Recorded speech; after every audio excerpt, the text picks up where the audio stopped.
Bom dia e bem-vindos à audioconferência da Oncoclínicas.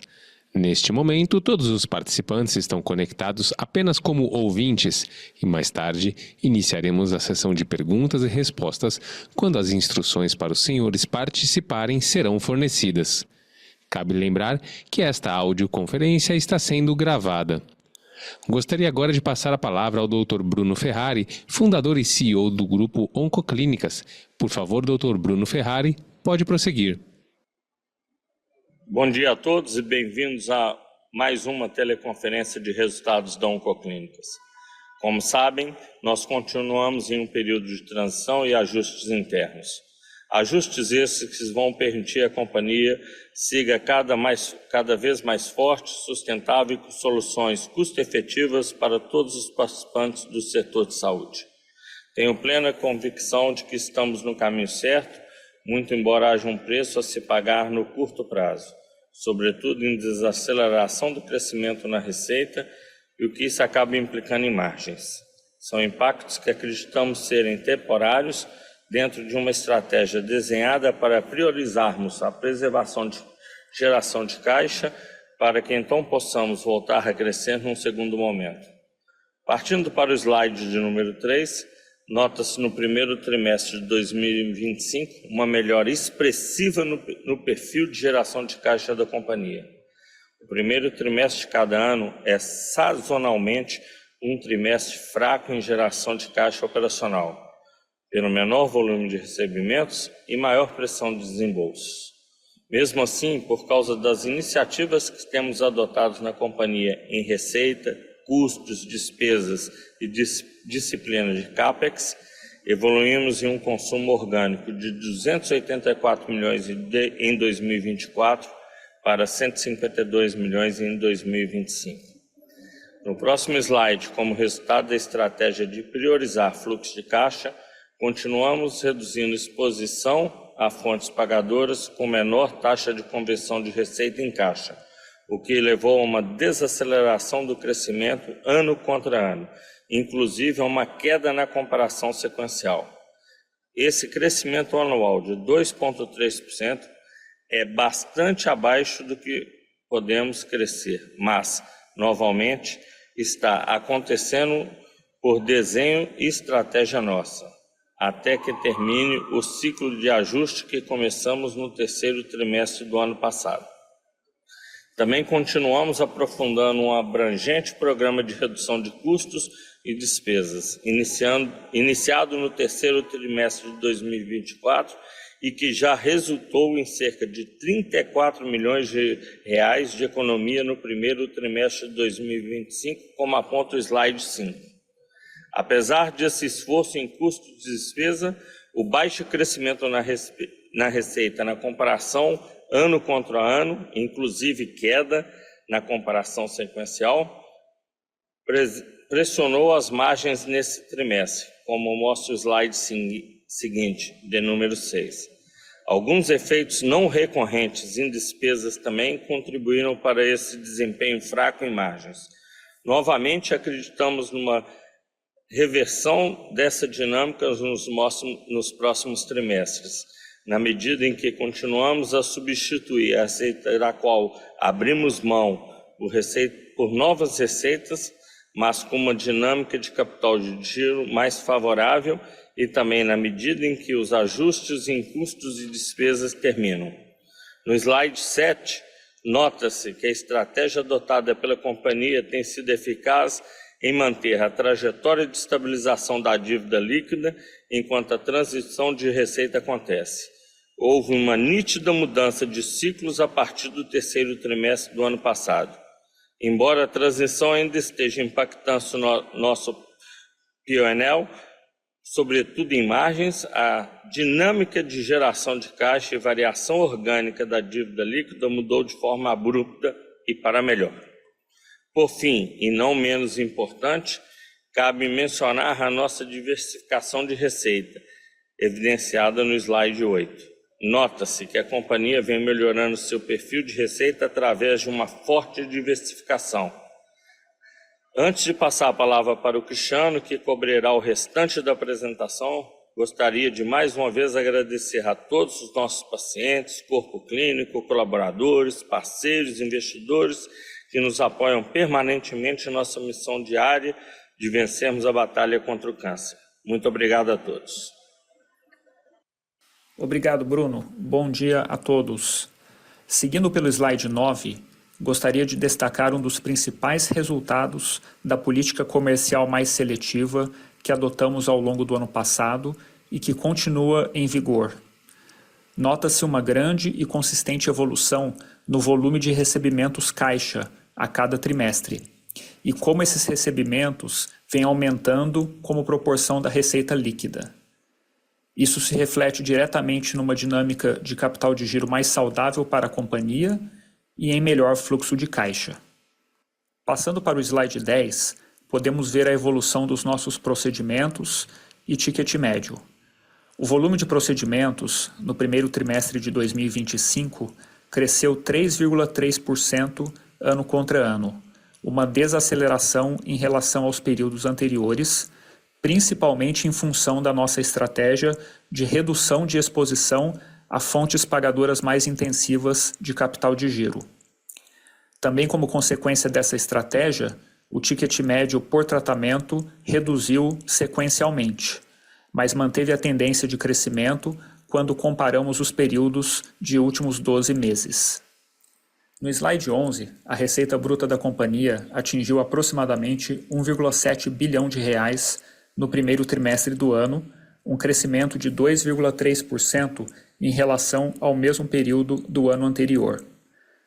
No período dos últimos 12 meses, o crescimento foi de 10%, inferior ao crescimento médio histórico dos últimos anos, mas vale lembrar que os crescimentos anteriores contaram com crescimento inorgânico proveniente de aquisições, bem como com crescimento orgânico mais acelerado do que o observado a partir do terceiro trimestre de 2024.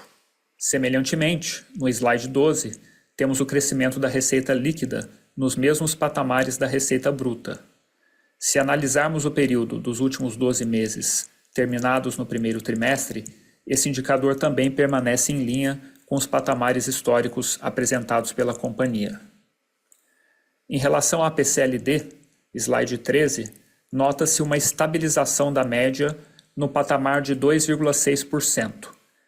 Dada a dinâmica de eventos trimestre a trimestre que podem afetar esse indicador pontualmente, para cima ou para baixo, acreditamos que a média dos últimos 12 meses é a melhor leitura para a PCLD.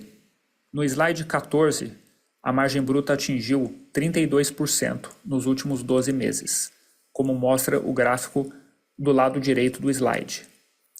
Esse patamar inferior aos níveis observados nos anos anteriores se deve principalmente em função da política comercial mais seletiva adotada pela companhia, como já mencionado anteriormente. No slide 15, vemos as despesas operacionais ainda impactadas por itens não recorrentes relacionados aos ajustes sendo implementados pela companhia. A perda de alavancagem operacional, em função da desaceleração da receita, também afetou negativamente a relação entre despesas e receita bruta. Acreditamos que tenhamos chegado à fase final desses ajustes. Passando para o EBITDA, no slide seguinte, de número 16, podemos ver que houve uma significativa compressão de margem no primeiro trimestre de 2025, com 134,3 milhões de reais de EBITDA ex-PILP e margem de 9%. Novamente, a combinação de receita mais fraca, levando a uma menor alavancagem operacional, com despesas mais elevadas, foi o grande fator por trás da queda no EBITDA. Novamente, acreditamos que os ajustes efetuados em receita eram necessários e o impacto no P&L é o preço temporário a se pagar para que a dinâmica de geração de caixa da companhia seja corrigida de forma sustentável. No slide 17, o prejuízo de 128 milhões de reais no trimestre reflete essa performance operacional de margens comprimidas no trimestre. No slide 18, o capital de giro permaneceu praticamente estável sequencialmente em 41 dias de capital de giro líquido no primeiro trimestre do ano. Se compararmos o primeiro trimestre de 2025 com o mesmo período do ano anterior, observamos uma evolução de 18 dias nos dias líquidos de capital de giro e de 10 dias em recebíveis. Aqui, começamos a ver os benefícios dessa transição de receita que vem sendo implementada pela companhia.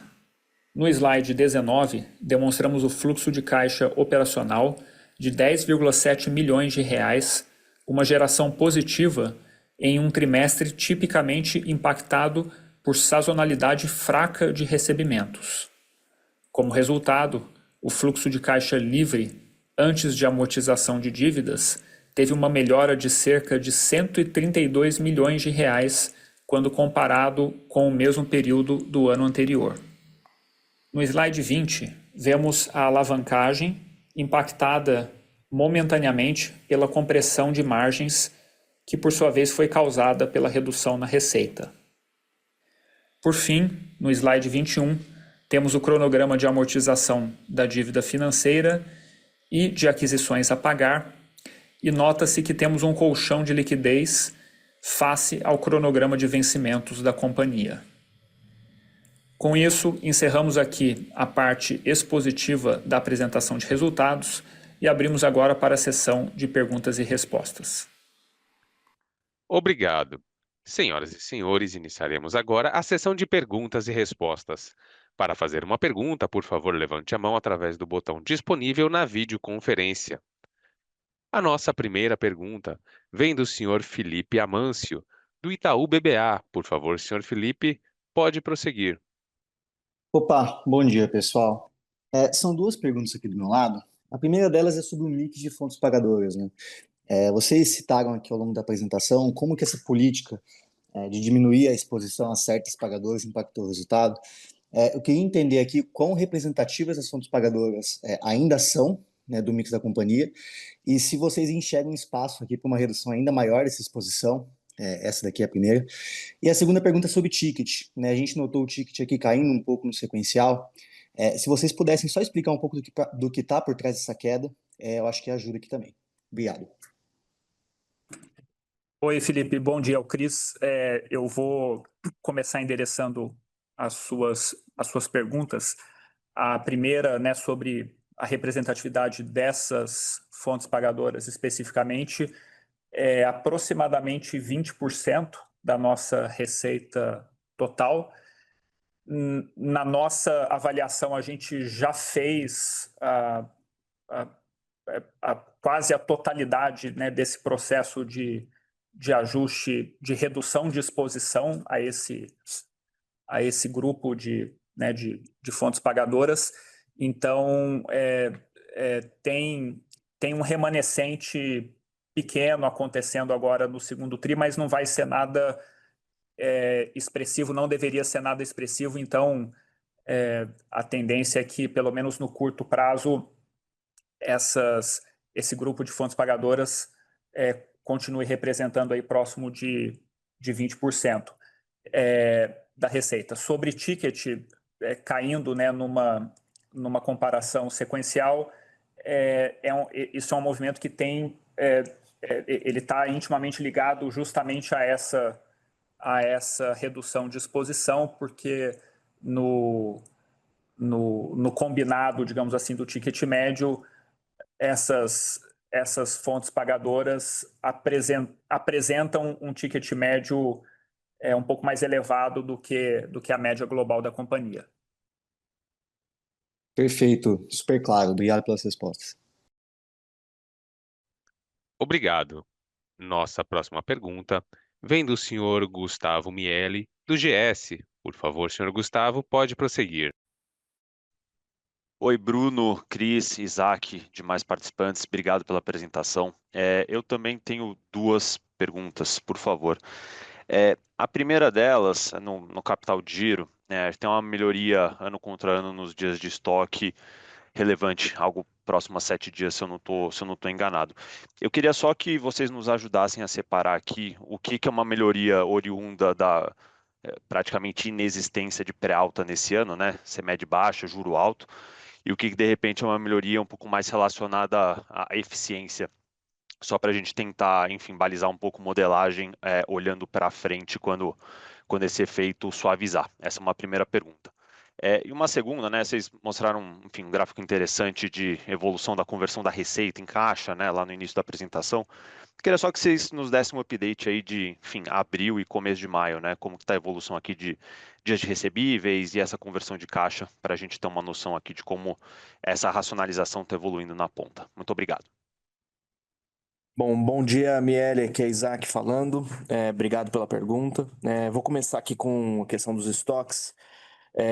Basicamente, toda essa melhoria aqui que a gente viu nos dias de estoque, saindo de 23 dias no primeiro tri do ano passado para agora 16, ele é basicamente o seu primeiro ponto, né? De um momento, um cenário onde a CMED está mais baixa e juro alto. Então, a decisão basicamente financeira de não efetuar a compra pré-alta. Então, é por aí. Sobre conversão de receita em caixa, né, Miele, a gente, né, como bem mostra o gráfico, a evolução tem sido consistente, né, desde o começo do ano passado, né, que foi quando a gente começou a implementar essas iniciativas, né, voltadas para priorizar fluxo de caixa e a tendência é que ela siga nesses patamares mais recentes que a gente observou, principalmente nesse último tri. Então, essa tem sido a tônica dentro da companhia, né? A gente sabe que, como foi dito na apresentação, né, na parte expositiva, a gente sabe que tem um preço sendo pago no curto prazo, principalmente no que isso reflete em impacto sobre o P&L, né, e compressão de margens. Quando a gente vê, por exemplo, o que foi a queda do EBITDA, né, numa base sequencial, a gente comparar quarto tri de 24 com o primeiro tri agora, o EBITDA ele reduziu em quase 90 milhões, né, um pouco mais de 90 milhões.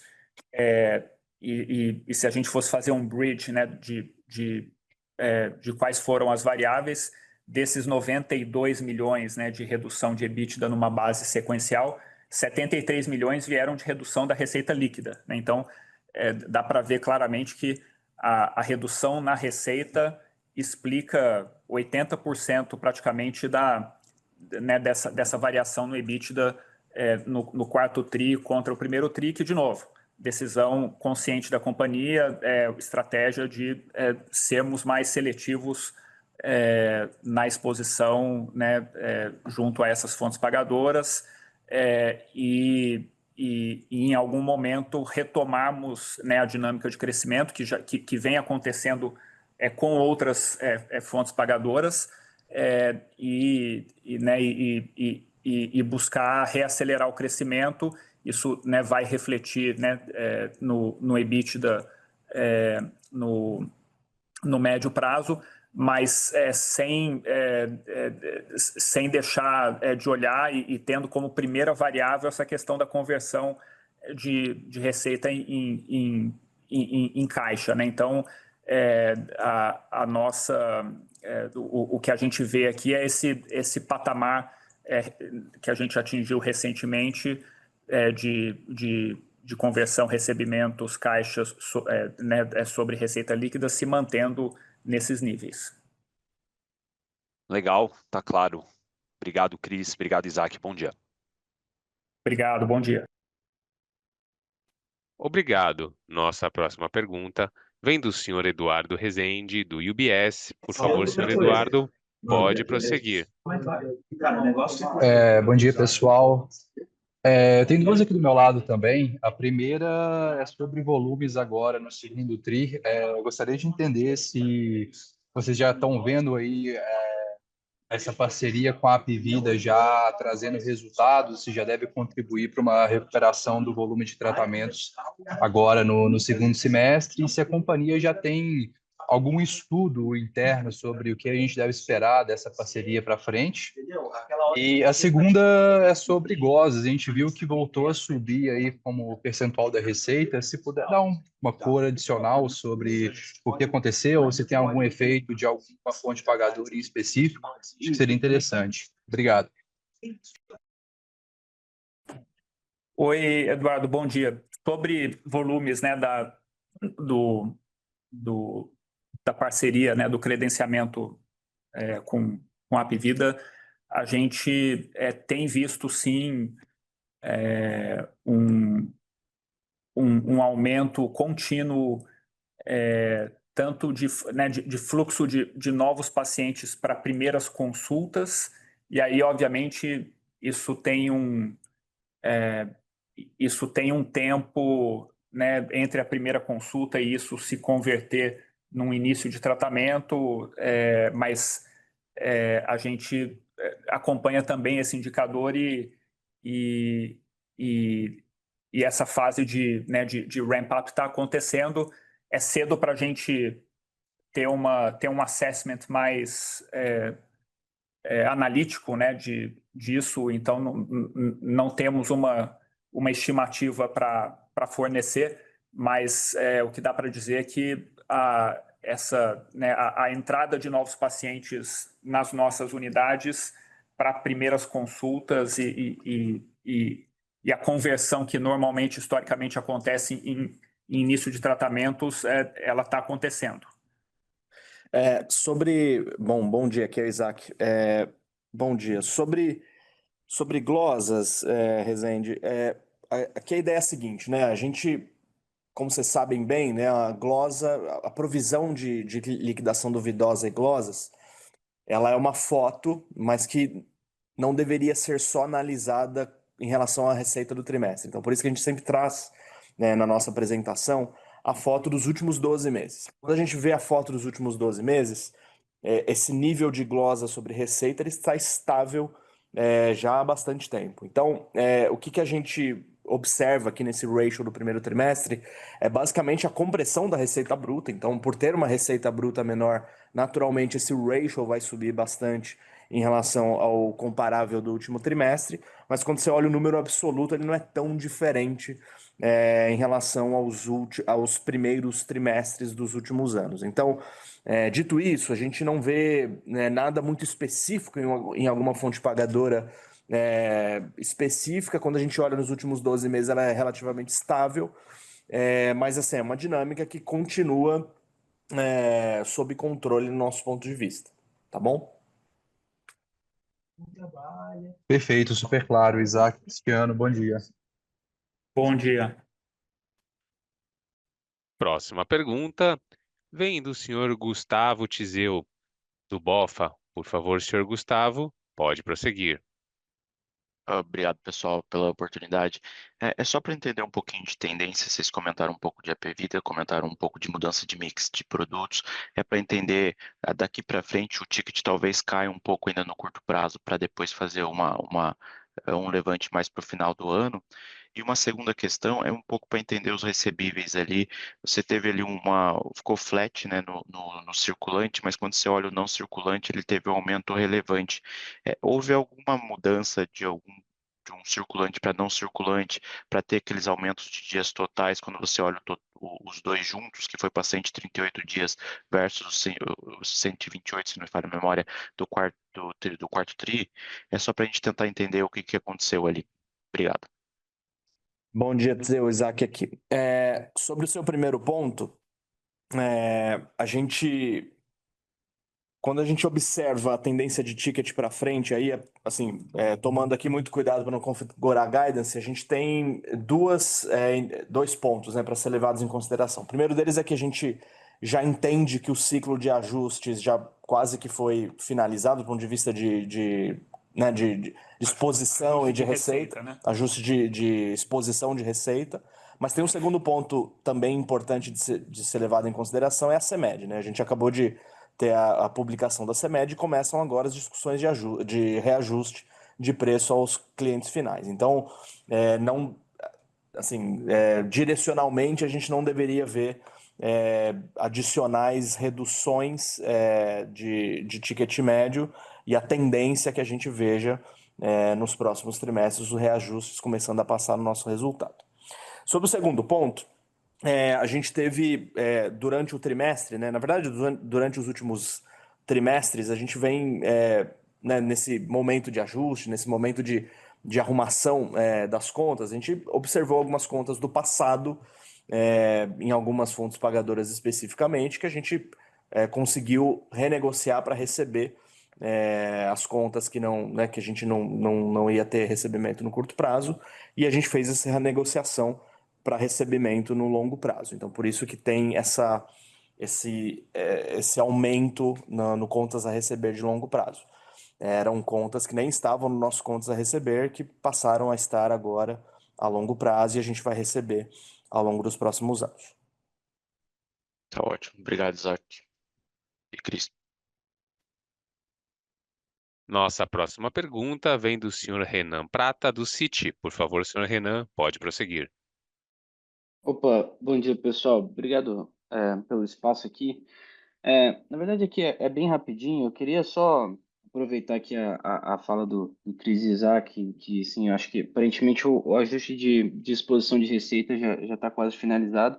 Eu queria tentar entender assim, o que vocês estão vendo para o ano de crescimento e margem, se isso deveria já agora no segundo tri voltar a crescer ou sei lá, talvez um pouco mais para o segundo semestre, o que vocês estão esperando de margem e também alavancagem para o final do ano. E uma outra só, se puderem dar um update daquela parceria com o Grupo Santa, se a gente deveria começar a ver também os resultados aí nos próximos trimestres. Valeu, pessoal, obrigado. Oi, Renan, obrigado pelas perguntas. A gente está olhando geração de caixa, né, no ano e a estabilização da dívida líquida, estabilização barra, né, redução da dívida líquida nominalmente. Então, esse é o nosso foco, né? A gente vai continuar monitorando e perseguindo isso de forma muito próxima, e o P&L obviamente é importante, mas ele vai ser de certa forma, uma consequência disso, né? Agora, tendo dito isso, como eu falei anteriormente, os ajustes em receita a gente já praticamente concluiu. Então, essa queda sequencial que a gente viu, ela de fato foi um tema aqui do primeiro TRI que a gente né, queria endereçar de forma já rápida para que não ficasse nenhum overhang em relação a isso.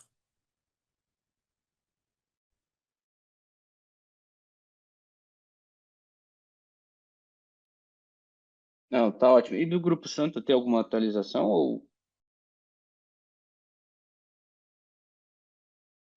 Nesse momento não, tá? Mas a gente deve começar a mostrar um pouco, né, no nosso release, nas nossas receitas e despesas não operacionais, começar a mostrar também a abertura dessa parceria especificamente e das outras demais que a gente tem.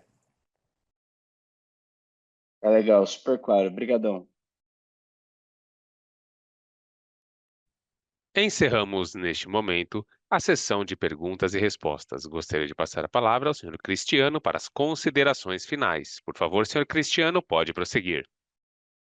Obrigado a todos pela participação na nossa teleconferência de resultados. E um bom dia, bom fim de semana para todos. Obrigado. A audioconferência da Oncoclínicas está encerrada. Agradecemos a participação de todos e tenham um bom dia.